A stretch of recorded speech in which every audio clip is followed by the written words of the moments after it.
Hello বন্ধুরা, তোমাদের সকলকে স্বাগতম সাকসেস বাস ইউটিউব চ্যানেলে। আর এই ইউটিউব চ্যানেলে আজ থেকে আমরা ডেডিকেটেডলি শুরু করছি ইংলিশ ফ্রি ব্যাচ। অর্থাৎ এখানে বেসিক টু অ্যাডভান্স পর্যন্ত তোমাদের ইংলিশটাকে সহজ করে তোলার জন্য প্রচেষ্টা চালানো হবে।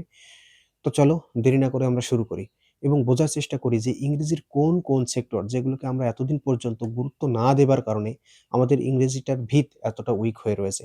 আর সেই বিষয়গুলো কাটিয়ে আমরা ইংরেজিতে একটা সুন্দর নাম্বার যাতে করে পরীক্ষায় নিয়ে আসতে পারি তার জন্য আমরা আজ থেকে চেষ্টা চালাবো। তো চলো আমাদের উভয়ের কোঅপারেশন অর্থাৎ সহযোগিতার মধ্য দিয়ে ইজি ক্লাস এটা যে খুব সুন্দর হবে এবং আমরা ইংরেজির ভয়টা দূর করতে পারবো এই বিশ্বাস আমার রয়েছে।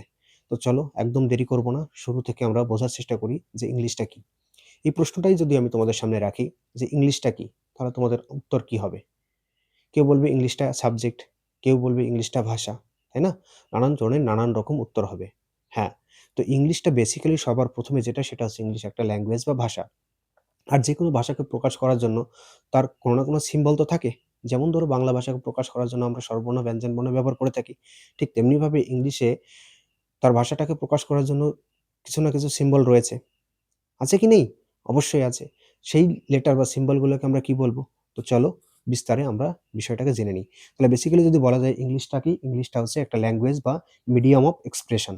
তাহলে ইংলিশটা যদি ল্যাঙ্গুয়েজ হয়ে থাকে, ইংলিশটা কি? ইংলিশটা হচ্ছে ল্যাঙ্গুয়েজ।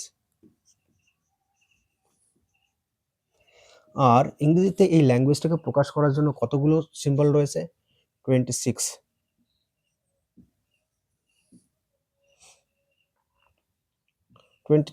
সিম্বলস রয়েছে।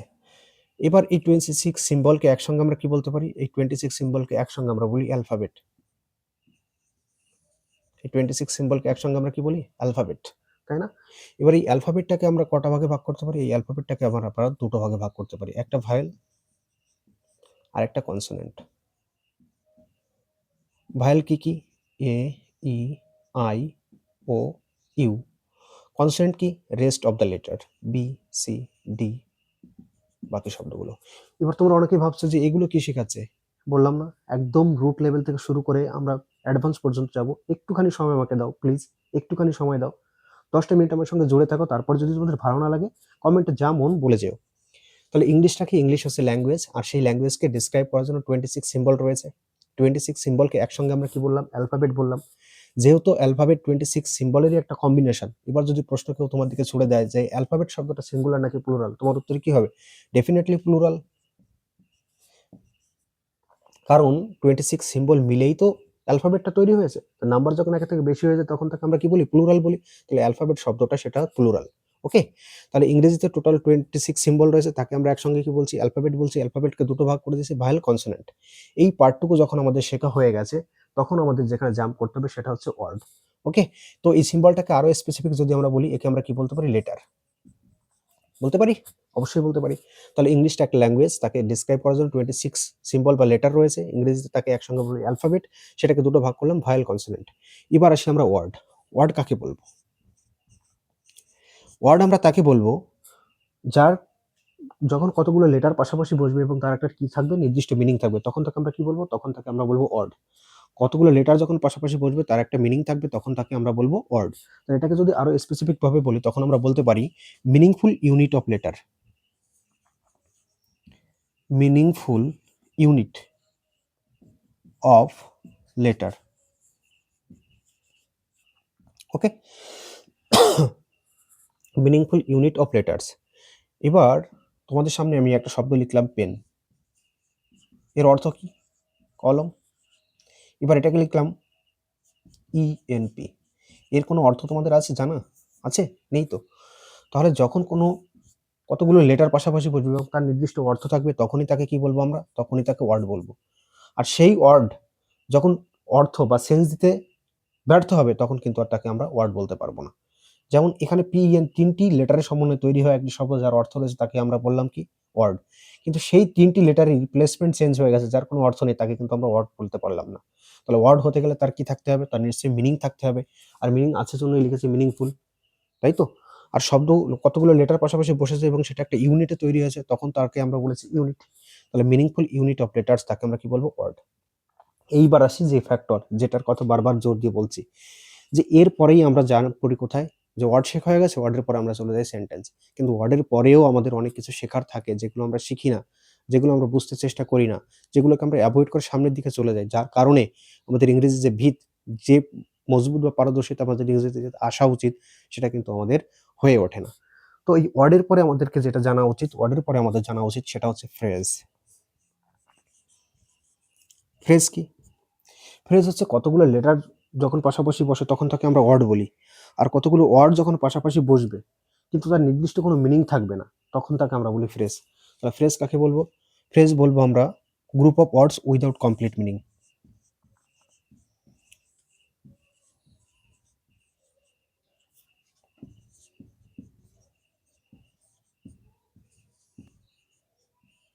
কমপ্লিট মিনিং,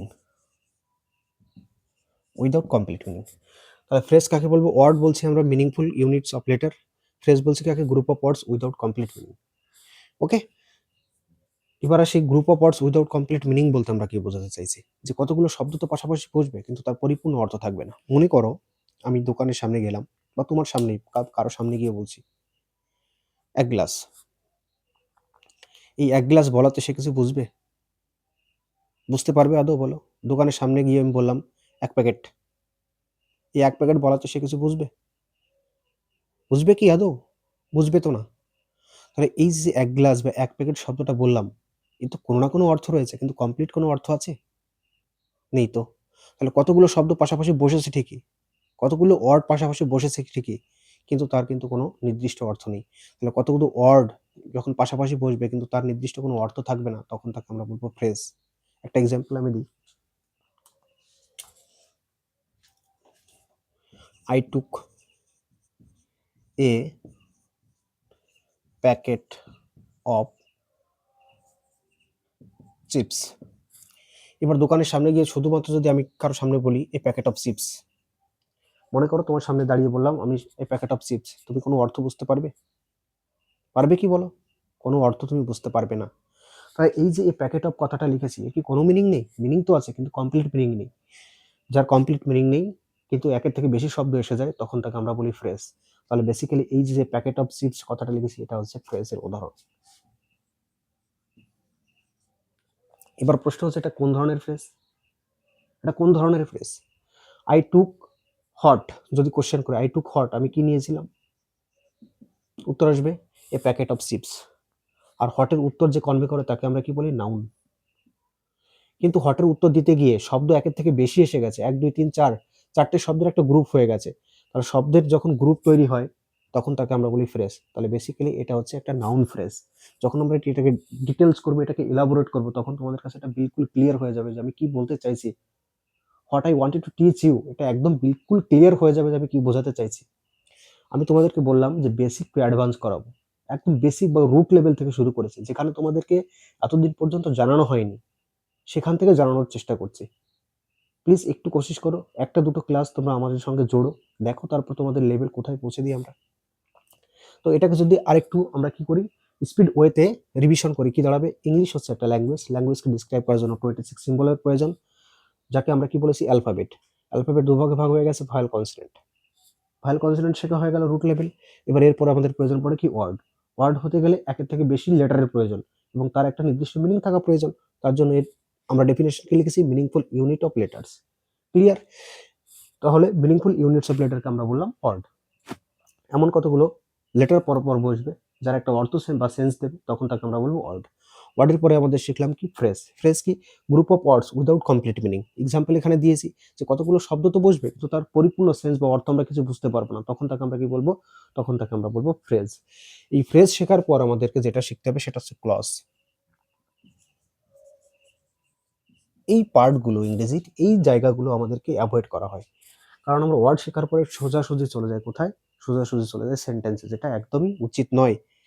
কারণ কম্পিটিটিভ ওয়ার্ল্ডে যখন তুমি প্রবেশ করছো তখন তোমাকে প্রত্যেকটা বিষয়ের যে বেসিক বা ভিত সেটাকে জেনে আসতে হবে। যদি না জানো, এরপরে যখনই গিয়ে কোশ্চেন করা হবে যেটা কোন ক্লজ, তখনই তোমরা উত্তর করতে পারবে না, সেন্টেন্স পড়ে বুঝতে পারবে না যে এটা কি বলতে চাইছে, প্যাসেজে গিয়ে তোমাদের প্রবলেম হবে। তো এই জিনিসগুলো তোমাদেরকে বুঝতে হবে এবং বেসিক থেকে ধরে ধরে শিখতে হবে।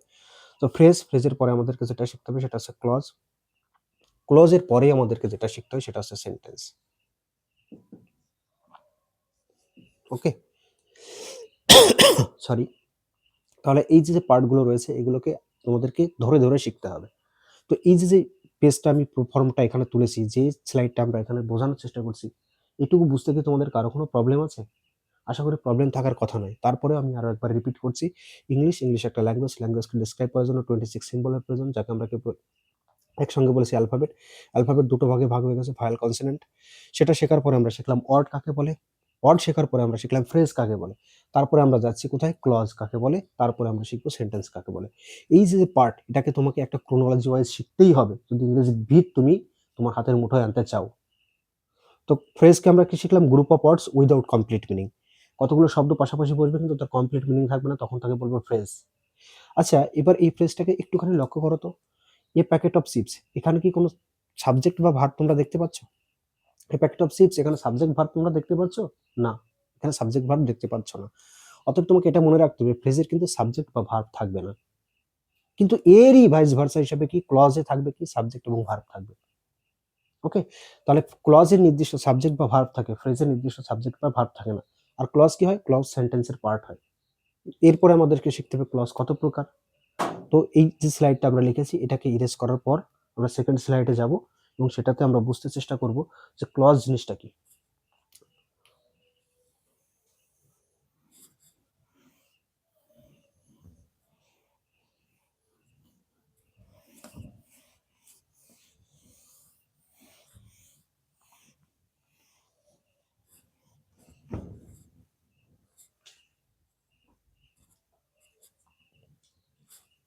একটা এক্সাম্পল লিখি,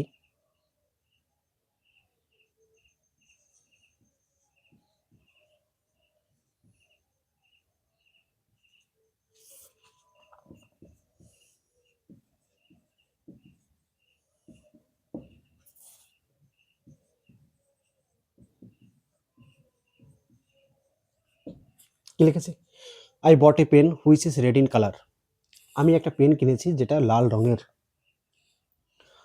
এই সেন্টেন্সটা আই থেকে শুরু করে কালার পর্যন্ত এই যে সেন্টেন্স রয়েছে, এই সেন্টেন্সের দুটো পার্ট রয়েছে। আই বট এ পেন, আমি একটা পেন কিনেছি, which is red in colour, যেটি লাল রঙের। যেটি কেমন, যেটি লাল রঙের। এবার মনে করো আমি এই যে কথাটা which is red in colour, এটা যদি কারো সামনে গিয়ে বলি যেটি লাল রঙের, সে উত্তরটা কি পুরোপুরি বুঝবে? সে কি উত্তর বুঝবে আমি কি বলতে চাইছি? সে কি বুঝবে? আমি তোমার সামনে গিয়ে যদি বলি which is red in colour, যেটি লাল রঙের, আমাকে প্রশ্ন করবো না লাল রঙের কি বাড়ি, লাল রঙের গাড়ি, নাকি লাল রঙের পেন? এই প্রশ্ন আসবে কি আসবে না? আসবে তো বটে। তাহলে which is red in colour দ্বারা কি কমপ্লিট কোনো সেন্স কনভে করা সম্ভব হচ্ছে? হচ্ছে কি আদৌ? হচ্ছে তো না। কিন্তু এটুকু তো সেন্স কনভে করতে পারছে, আই বট এ পেন, আমি একটা পেন কিনেছি। কিনেছি কি কিনেনি? তাহলে এইখান থেকে শুরু করে এই পর্যন্ত যেটা লিখেছি এটা তো একটা সেন্টেন্স লিখেছি, কিন্তু এই সেন্টেন্সে দুটো পার্ট হয়ে গেছে। কটা পার্ট হয়ে গেছে? দুটো পার্ট। একটা পার্ট হচ্ছে আই বট এ পেন, আর তারপরের পার্ট হচ্ছে which is red in colour. এই আই বট এ পেন এটার কিন্তু ক্লিয়ার সেন্স রয়েছে, ইন্ডিপেন্ডেন্ট একটা মিনিং রয়েছে, এবং এর নিজের কি রয়েছে, সাবজেক্ট এবং ভার্ব রয়েছে। যার নিজের সাবজেক্ট এবং ভার্ব থাকে তাকে আমরা কি বললাম, তাকে বললাম ক্লজ। যার নিজের সাবজেক্ট ভার্ব থাকে না তাকে আমরা কি বলেছি, তাকে বলেছি আমরা ফ্রেজ। তাহলে আই বট এ পেন এটা হচ্ছে একটা clause. Okay, I bought a pen এটা একটি, এটা একটা ক্লজ। তাহলে এই যে পার্টটা এটাকে আমরা কি বলবো, ক্লজ। এবার এই ক্লজ এর, যেহেতু এটা একটা পার্ট এটা একটা পার্ট, যে পার্ট তার নিজের অর্থ জ্ঞাপন করতে পারে, যে ক্লজ নিজের অর্থ জ্ঞাপন করতে পারে, তার অর্থ জ্ঞাপনের ক্ষেত্রে অন্য কারোর উপর ডিপেন্ডেন্সি নেই, তাকে বলি আমরা কি, তাকে বলি ইন্ডিপেন্ডেন্ট ক্লজ বা প্রিন্সিপাল ক্লজ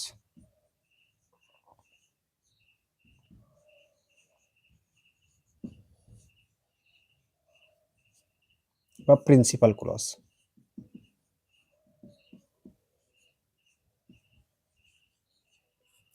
আর যে পার্টটা নিজের অর্থ জ্ঞাপন করতে পারে না তাকে আমরা বলি কি, তাকে আমরা বলি dependent clause.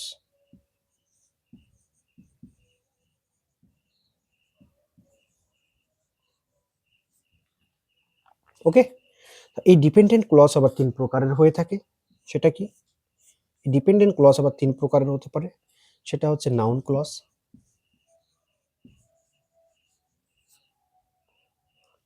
Adjective clause,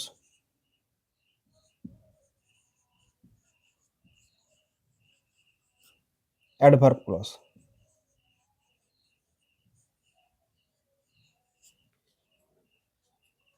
okay, তাহলে আমরা শিখলাম ক্লজ জিনিসটা কি, ক্লজ কত পার্টে বিভক্ত সেটা শিখলাম, তার আগে আমরা ফ্রেজ শিখে আসলাম। এবার আমাদের যে পার্টটা পড়ে আছে সেটা হচ্ছে সেন্টেন্স। এবার আমাদেরকে শিখতে হবে সেন্টেন্স। সেন্টেন্স কাকে বলে?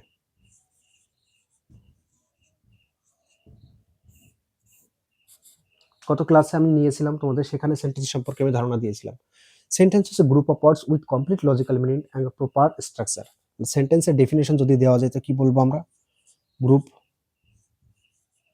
Of words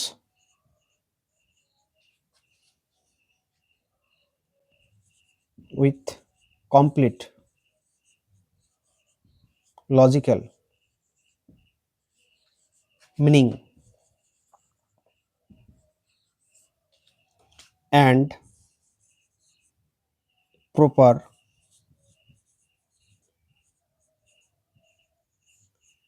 structure. Group of words with complete logical meaning and proper structure. Sentence হওয়ার ক্ষেত্রে লজিক্যাল মিনিং থাকাটা খুবই দরকারি। কেন এই কথা বলছি? মনে করো তোমাদের সামনে বললাম পাখি আকাশে ওড়ে, তোমরা বলবে হ্যাঁ স্যার এটা তো সম্ভব, পাখি আকাশে ওড়ে। দ্বিতীয়বার বললাম গরু আকাশে ওড়ে, এবার এটা কি সেন্টেন্স হলো? পাখি আকাশে ওড়ে এটা তো সেন্টেন্স বা বাক্য, কিন্তু গরু আকাশে ওড়ে এটা কি হলো? তাহলে আমি তো শুধুমাত্র পাখির জায়গায় গরু শব্দটা লিখেছি, কিন্তু এতে করে কি পরিবর্তন হলো? সেখানে একটা সাবজেক্ট ছিল, এখানে একটা সাবজেক্ট দিয়েছি। এখানে যে পরিবর্তনটা করেছি, গরুর আকাশে ওড়ার কোনো কি নেই, তার যোগ্যতা নেই, এখানে যোগ্যতার অভাব রয়েছে। তো এই যে ফ্যাক্টর, এটাকে আমরা বলবো কি লজিক, কারণ গরু আকাশে উঠতে পারে না। তাহলে কোনো একটা সেন্টেন্স যখন আমরা বলবো তখন তাকে অবশ্যই লজিক থাকা দরকার। লজিক যদি না থাকে তখন তাকে আমরা কিন্তু সেন্টেন্স বলতে পারবো না। আর এই লজিক্যাল জিনিসটা সেন্টেন্সের ডেফিনেশনে যুক্ত না করার জন্য তোমাদের অনেক বড় ভোগান্তি ভুগতে হয়। তার জন্য এই টার্মিনোলজিটা এখানে ইউজ করা হয়েছে, group of words with complete logical meaning and proper structure. আর সেন্টেন্স হতে গেলে সেখানে একটা প্রপার স্ট্রাকচার অবশ্যই লাগবে। সাবজেক্ট, ভার্ব, অবজেক্ট, এই যে স্ট্রাকচার, এরকম স্ট্রাকচার সেখানে অবশ্যই মেনটেন করতে হবে। তাহলে সেন্টেন্সের স্ট্রাকচার যদি আমরা এভাবে ডেফিনেশন তুলি, group of words with complete logical meaning and proper structure, এটা হবে সেন্টেন্সের প্রপার ডেফিনেশন। তাহলে আজকে আমরা যে ক্লাসটুকু করলাম, এটাকে যদি কনসাইজ ওয়েতে আমরা ডেলিভার করার চেষ্টা করি তবে আমরা কি বলবো? তবে আমরা বলতে পারি যে আমরা মূলত শিখেছি যে ইংলিশ কি, ইংলিশটা একটা ল্যাঙ্গুয়েজ, তাকে ডিসক্রাইব করার জন্য 26 সিম্বলের প্রয়োজন পড়েছিল। তাকে আমরা কি বলেছি? অ্যালফাবেট। অ্যালফাবেট ভয়েল কনসোনেন্টে ভাগ করে নিয়েছি। তারপরে আমরা শিখেছি ওয়ার্ড। তারপরে কি শিখেছি আমরা? ওয়ার্ড। তারপরে শিখেছি আমরা ওয়ার্ড। ওয়ার্ডের পরে আমাদের যেটা শেখা উচিত, যেটা আমরা না শিখে চলে যেতাম, সেটা কি? ফ্রেজ। ফ্রেজকে আমরা কি বলেছি? Group of words without complete meaning. তাহলে কতগুলো শব্দ তো হবে, একগুচ্ছ শব্দ তো হবে, কিন্তু তার কোনো কমপ্লিট মিনিং থাকবে না। ফ্রেজ শেখার পরে আমরা কি শিখলাম? ক্লজ। ক্লজ শেখার পরে আমরা কি শিখলাম? সেন্টেন্স। তাহলে এই যে পার্ট ফ্রেজ আর ক্লজ, এটা বাদ দিয়ে যদি আমরা এখান থেকে জাম্প করে সেন্টেন্সে, তাহলে এই দুটো পার্ট তো রয়ে যাচ্ছে, যা ইংরেজি শেখার একটা ভিত, আর সেই ভিতই আমাদের কমজোরি থেকে যাচ্ছে। এবার এই ফ্রেজ কত প্রকার সেটা একবার জেনে নিই। ফ্রেজ 3 প্রকার: নাউন ফ্রেজ, অ্যাডজেক্টিভ ফ্রেজ, আর একটা আছে অ্যাডভার্ব ফ্রেজ। ক্লজকে আমরা দুটো মেইন পার্টে ভাগ করেছি, একটা আছে ইন্ডিপেন্ডেন্ট ক্লজ, আর আছে ডিপেন্ডেন্ট ক্লজ। এই ডিপেন্ডেন্ট ক্লজকে আবার 3টি ভাগে ভাগ করেছি, যেমন এখানে noun phrase, adjective phrase, adverb phrase, ঠিক তেমনি নাউন ক্লজ, অ্যাডজেক্টিভ ক্লজ, একটা আছে অ্যাডভার্ব ক্লজ। তারপরে আমরা দেখলাম সেন্টেন্স। সেন্টেন্সের আমরা ডেফিনেশন তুলেছি। এবার যদি আসি সেন্টেন্সের কাইন্ড, সেটা আমি আগের ক্লাসে আলোচনা করেছি যে স্ট্রাকচারের দিক থেকে সেন্টেন্স 3 প্রকার, ফাংশনের দিক থেকে সেন্টেন্স 5 প্রকার। তাহলে এখানে ফাংশনের দিক থেকে যদি আমরা লিখি তখন আমরা কি লিখবো? Assertive, interrogative, optative, imperative, exclamatory. আর যদি স্ট্রাকচারের দিক থেকে লিখি তখন কি লিখবো? Simple, compound, complex. তো আজকে আমরা এই ছোট্ট ক্লাসের মধ্যে দিয়ে এটুকু বুঝতে শিখলাম যে ইংলিশের রুট লেভেল কি? ইংলিশের বেসটা কি? কোথা থেকে আমাদের ইংরেজি শেখাটা শুরু করা উচিত? কিভাবে আমাদের ইংরেজিকে দেখা উচিত? ওকে?